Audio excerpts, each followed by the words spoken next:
Trading में अगर आपने नए-नए आए हो, एकदम नए हो, आपको कुछ नहीं आता, आप ट्रेडिंग बिना सीखे करने लगे, प्रॉफ़िट लॉस हो गया, चलो ठीक है।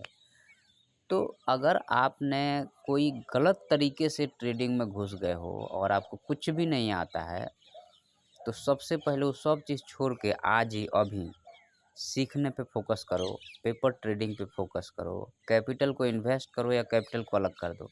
बिल्कुल ही अलग कर दो, आप बात मान लो मेरी, नहीं तो आप कंगाल हो जाओगे। और एफएनओ में तो आना भी नहीं, भूल के भी नहीं आना।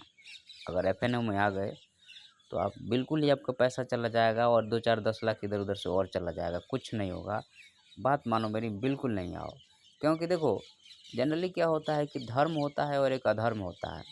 तो अधर्मी आदमी को अगर उसको समझ में आ जाए तो बहुत जल्दी धर्मी बनाया जा सकता है या मतलब अच्छे पाथ पे चलाया जा सकता है। लेकिन धर्मी आदमी को सब कुछ आते हुए भी अगर वो अधर्म के पाथ पे या उसको धर्म मान रहा है, तो समझ लो उसको बहुत मुश्किल है कि उसको एक सही जगह पे लेके आओ, जिसको हम लोग बोलते हैं स्टीरियोटाइप, मतलब रूढ़िवादी थॉट।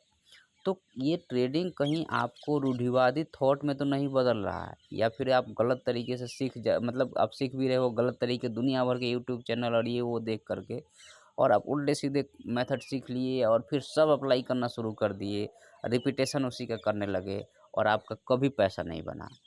तो सबसे पहले आप ट्रेडिंग में अपनी एक एज ढूंढो कि हमारा यही एज है और इसी में पैसा बन सकता है, और उसी पे आपको बार-बार रिपीट करना है, रिपीट करना है, रिपीट करना है, उसकी एक्यूरेसी को इंक्रीज़ करना है। उसके अलावा कहीं मूव नहीं करना है, और इस पे पेपर ट्रेडिंग साल भर, 1.5 साल, 2 साल करो। उससे क्या होगा कि आपका माइंडसेट एक रास्ता में जैसे नदी का पानी है, पहले नदी एक पतली धारा में बहती है, फिर एक थोड़ी गहरी और करते जाती है, करते जाती है, करते जाती है, जिसमें हम बोलते हैं कि thought, think, work and repetition. तो ये राइट डायरेक्शन में होगा तो आपको ऊँचा से ऊँचा लेके चला जाएगा, और ये रॉन्ग डायरेक्शन में होगा तो आपको नीचा से नीचा लेके बर्बाद कर देगा। तो आप इस चीज़ को समझिए और इसी पे काम कीजिए।